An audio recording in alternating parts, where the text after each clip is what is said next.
Welcome to Light in the Night. Do you need help falling asleep or want to relax listening to a peaceful, happy story without any suspense or negativity?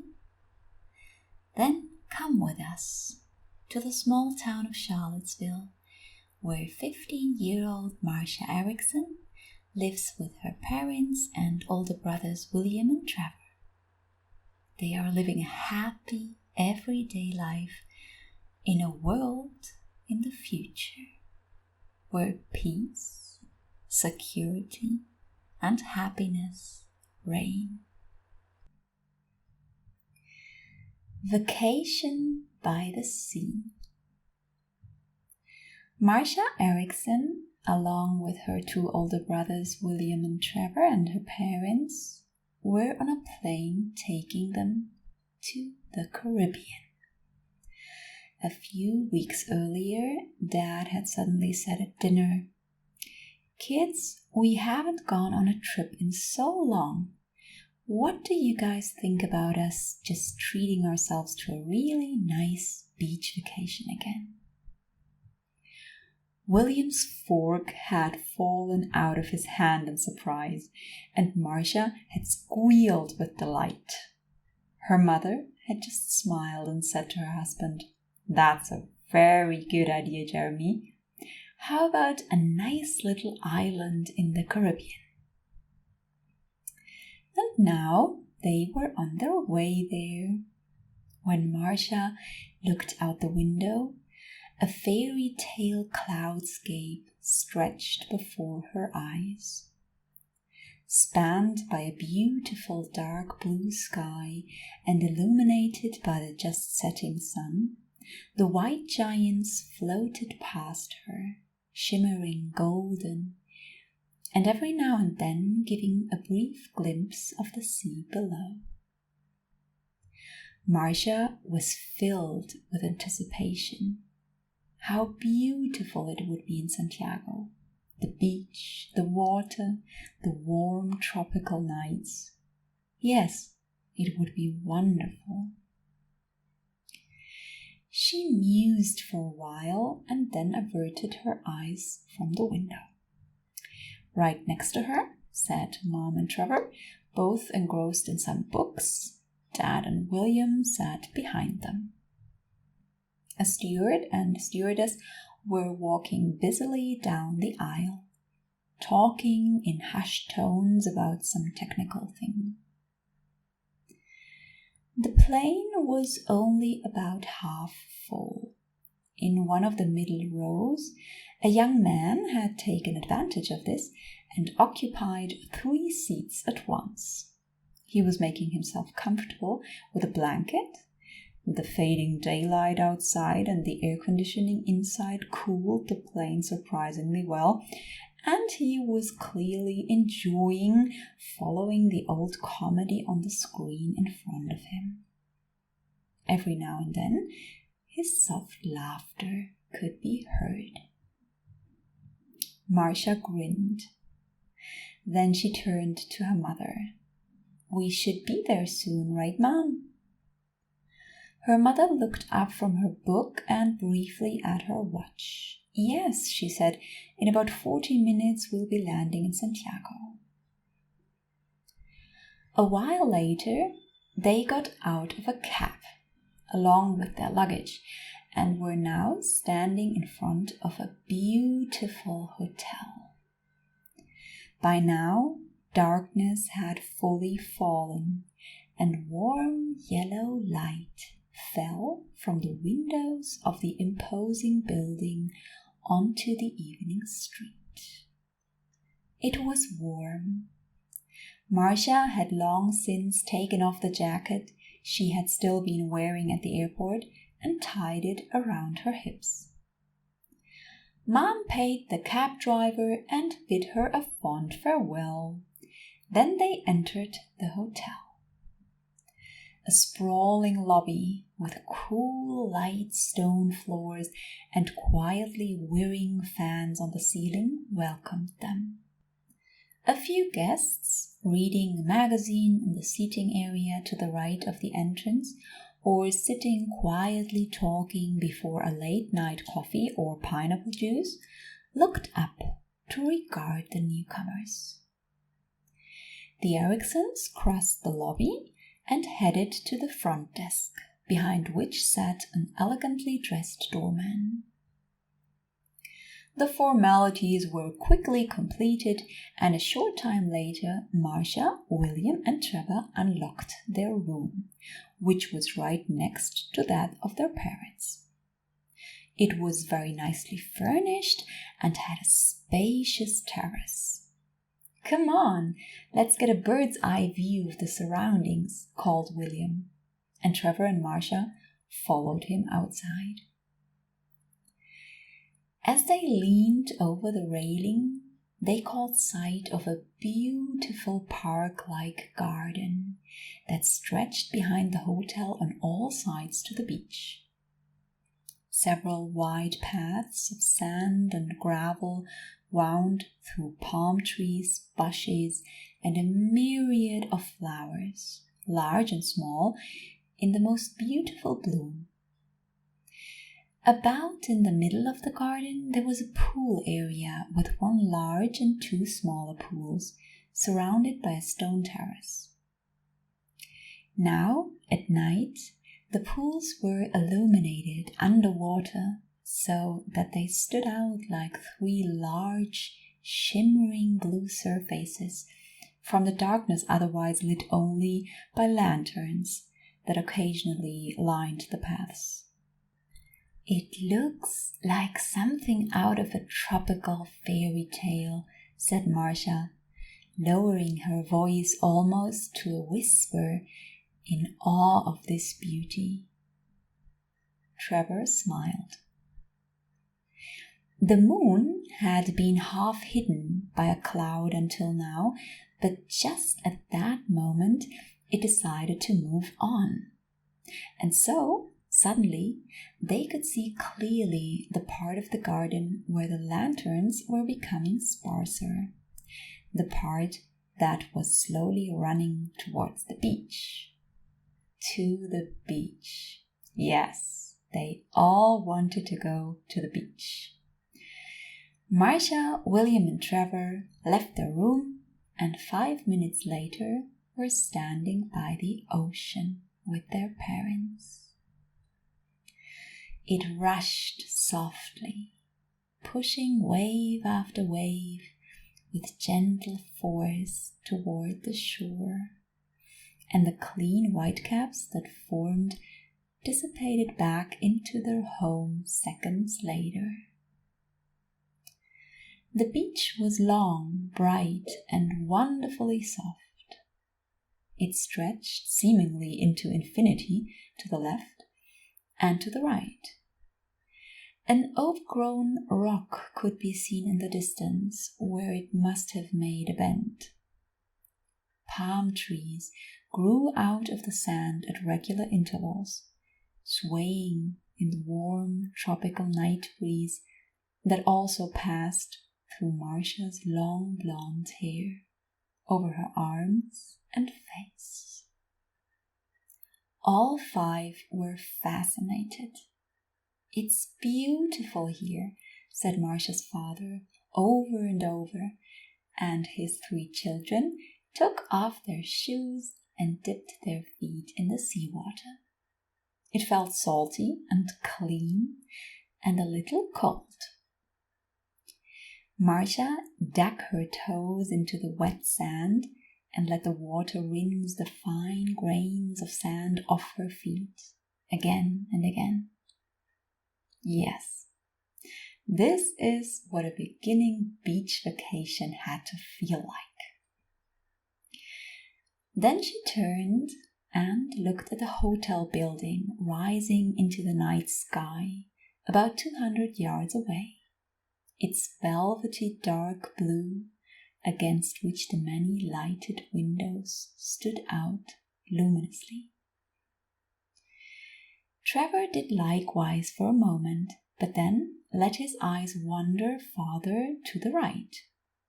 Suddenly He reached out and exclaimed, "Look, I think that's the outdoor patio back there."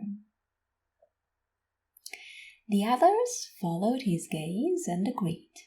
A bit off to the side, but connected to the hotel garden by a path, was a sprawling terrace, entirely outdoors, so close to the sea that the waves almost reached the wooden steps leading up to it.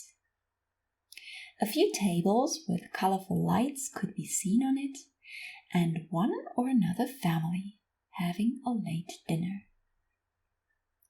Waiters walked around, and couples stood on the wooden parapet with fruit cocktails in hand, laughing and talking and gazing out at the water. "That's where we are having Caribbean sweet mango juice in the morning," exclaimed Marcia's mother happily. And when the sun made its first appearance the next morning, rising to its full radiance over the sea, the Ericsson family did indeed find themselves enjoying mango juice and iced sugary sweet lattes on that very terrace. It was just after 9 in the morning and already very warm. The sun was shining brightly and intensely, and Marcia kept gazing with fascination at the water, which glistened and glistened under the rays. With a very satisfied expression on his face, her father put his glass, which he had emptied in one go, back on the table. "Delightful," he said. "But when the thirst is quenched, there is still the hunger. Who's coming to the buffet?" Trevor and Mom just put their heads together over a map of Santiago and waved it off, but William and Marcia came along. They found themselves in front of a very rich, exotically delicious array of delicacies. There were fruits and sweet bites of all varieties, pancakes with papaya and maple syrup, fried eggs, bread and tomatoes spread with herbs, tortillas and guacamole, and even bean puree with cilantro and fried rice. As they returned to the table with fully loaded plates, the others were already smiling at them. "Now this looks really good," exclaimed Trevor appreciatively. "It is," said Dad gleefully after he had sat down and took his first bite. "And you are making plans for our next few days in Santiago?" William interrupted him. "I'm not much for plans. Swimming and lounging on the beach would actually be more to my taste." "We're definitely doing that today," said Mom. "But Santiago also has a wonderful market and lots of other things we could look at over the next few days. Not to mention the beautiful city itself."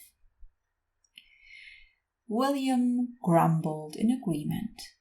As far as the next few days were concerned, anything was fine with him.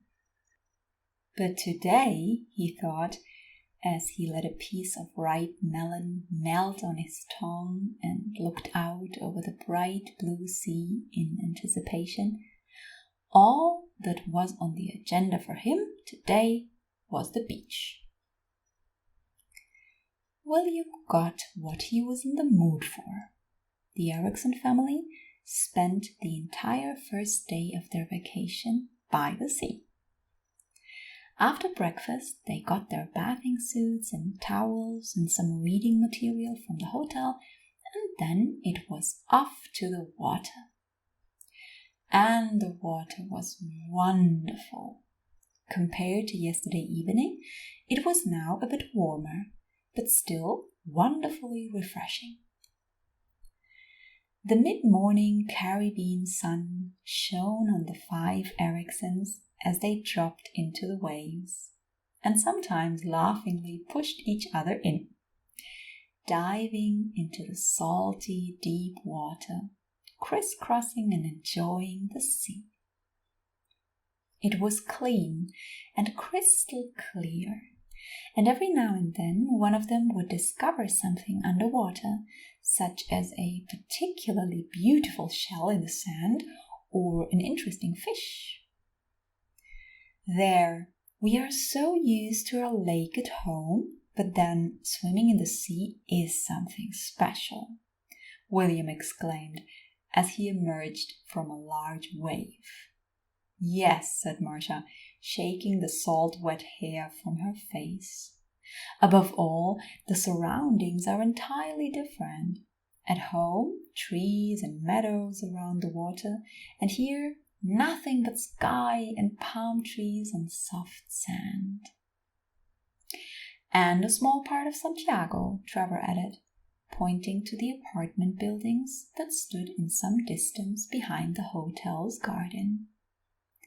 They were painted in bright reds, greens, and yellows, and complemented the picturesque setting most beautifully. Look, look, exclaimed Marcia suddenly, pointing excitedly to a large blue-yellow iridescent fish that circled curiously around her legs and regarded her with as much interest as she did him. The others quickly swam over to catch a glimpse of Marcia's discovery, but couldn't admire the fish for too long. The crowds quickly became too much for him, and he swam away. After about an hour of enjoying themselves in the water, Dad went back ashore to sunbathe for a bit. Marcia and Trevor arranged a competitive swim-up to the overgrown rock that bordered the beach in the distance. William checked their starting position and counted down. 3, 2, 1, and go. Marcia and Trevor shot off. They plowed through the water at a speed and with a vigor that was a joy to watch after them. William waved his mother over and said with a laugh, "Look at her, your daughter. Do we want to bet that she will win again this time? And even though she's 2 heads shorter than Trevor." Mom agreed with a smile. She's got it in her blood. Her grandmother was an ace swimmer too. They were confirmed a few minutes later. It was clearly Marcia who arrived at the rock first. Then, at a more moderate pace, she came swimming back with Trevor to her brother and mother. "Well, you two," called Mom as they approached again, "did you have fun?" Trevor made a sad face. "Can't speak of fun there. I just can't compete with her."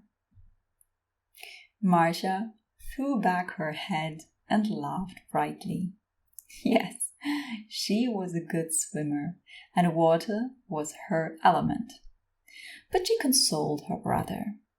"If you swam as regularly as I do, I'm sure you would have been the winner. Besides, our distance wasn't exactly gigantic." Objected William, winking at the two. "It was at least 4 body lengths. Don't hide your light, sis.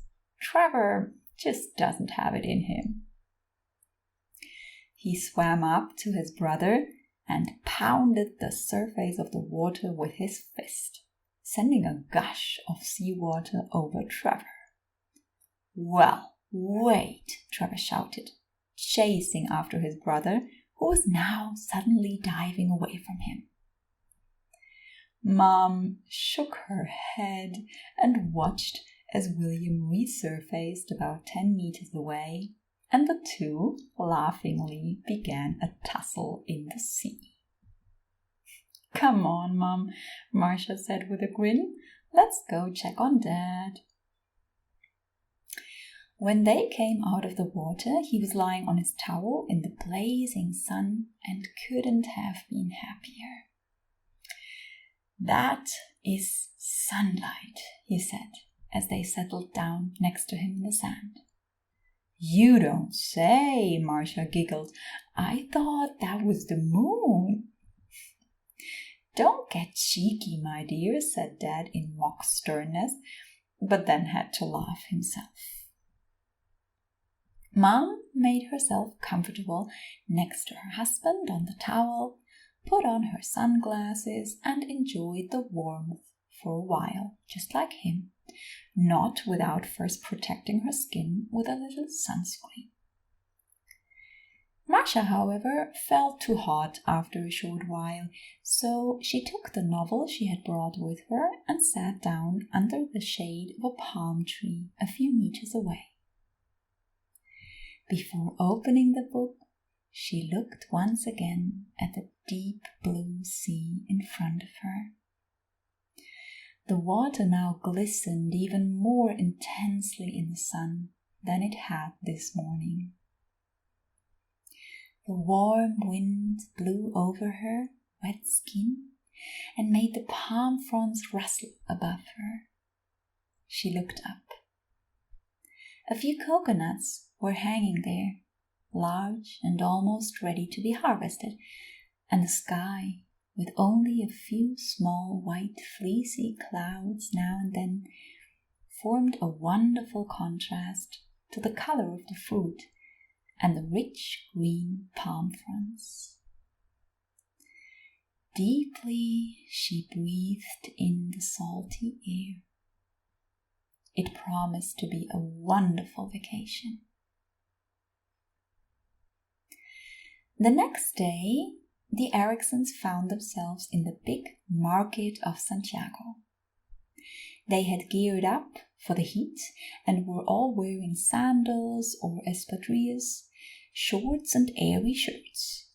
Marcia had opted for a white top with spaghetti straps. In the large square in the center of the small town, countless market stalls were set up around a small circular green area with a few trees and benches. In addition to delicacies such as limes and other fruits, fresh vegetables and rice, most of the vendors offered woven and leather goods, clothing and bags, or vessels and baskets made of raffia. But you could also find unusual things like exotic spices, soap nuts, and handmade paper, paints made from plants for artists, and much more. Marcia and her family walked through the rows in amazement and could hardly get enough of the many colors and beautiful new impressions. The people in Santiago obviously liked to dress colorfully. One woman came toward them in an impressive summer dress, printed all over with large sunflowers. She held her young son by the hand, who wore fiery red shorts and a black and gold and green polka-dotted t-shirt. Marcia smiled.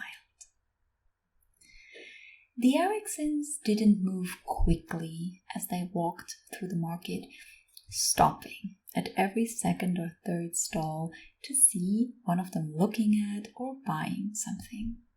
It was tempting. In no time, Mom had acquired a considerable number of earrings and necklaces, with pendants in the shape of starfish or sea turtles. She ignored the somewhat doubtful looks of her husband.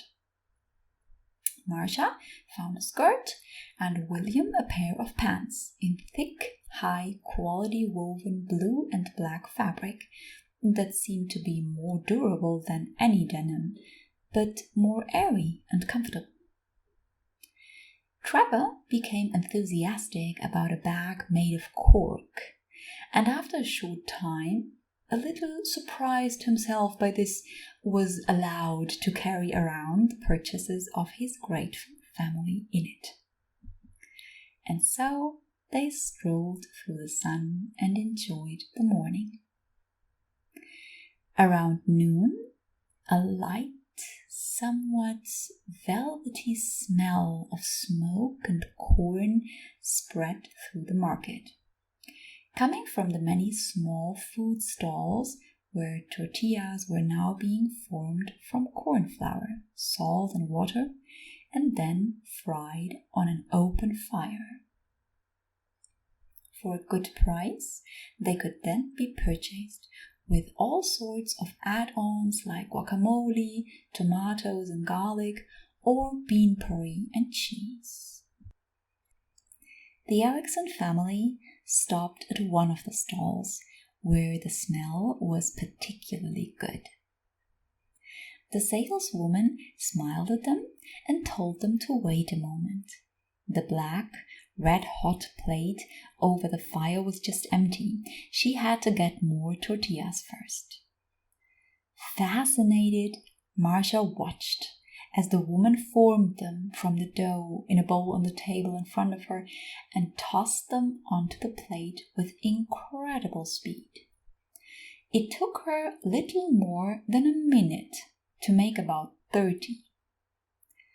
"That's what I call skill," exclaimed Dad appreciatively, looking admiringly at the saleswoman. She laughed and thanked him, then asked for the order he wanted. "By the way, we also have corn on the cob with salt and oil, and besides all kinds of fruit juices," she said, pointing to a second fireplace, above which, on a thin metal rod, said corn on the cob was slowly turning in the heat to be cooked evenly on all sides. Marcia's mouth watered. Equipped with these delicacies, the Ericsson family sat down for their little lunch break on one of the benches in the center of the marketplace. The tree above them rustled in the wind, providing soothing shade, and they took their time. It was only at this moment, as she took a little distance from it, that Marcia really became aware of the soundscape of the market. The loud vendors confidently advertising their wares, the babble of voices of the many people bargaining and laughing, meeting acquaintances and friends, and stopping for a little chat. In the distance also music from a couple of musicians who earned their money by playing live at the market. Unmistakably discernible in the sounds was the marimba, the ancient traditional instrument of many Latin American cultures. Its warm, full, lively tones and joyful melodies could not have been more appropriate for this hot day at the market. 2 benches away, an old couple even rose to dance. The man gallantly offered his arm to his wife, and soon they were swaying across the meadow in time with the sounds they were familiar with. Marcia took great pleasure in watching them. 4 days later, William and his sister sat together in the evening on the soft sand, watching the setting sun. Red hot and huge, it began its journey over the horizon, leaving more space in the sky for the approaching night and with it the moon, minute by minute. It was a spectacle of nature. Where the sun seemed to sink into the sea, the water turned orange-red and glittered as if it would catch fire. But the color faded with each mile toward the beach, with each wave far out that prepared to roll forward to Marcia and William, and it finally ended in a plain, soft blue. It's just great, said Marcia, and William nodded silently. They had spent a lot of time in the city and villages and countryside around Santiago in the past few days. They had visited museums and toured a chocolaterie, taken walks, talked to many of the locals, and tried out the restaurants nearby. They had explored the hotel's pool area and strolled through downtown Santiago in the evening, looking for the nicest bars with the best cocktails made with mango and dragon fruit juice. In addition, Mom's collection of Caribbean-looking necklaces had now reached almost alarming proportions, and Marcia and William had also stocked up on more souvenirs that they would treasure at home and that would always remind them of this wonderful vacation. Now they had 2 full days left here.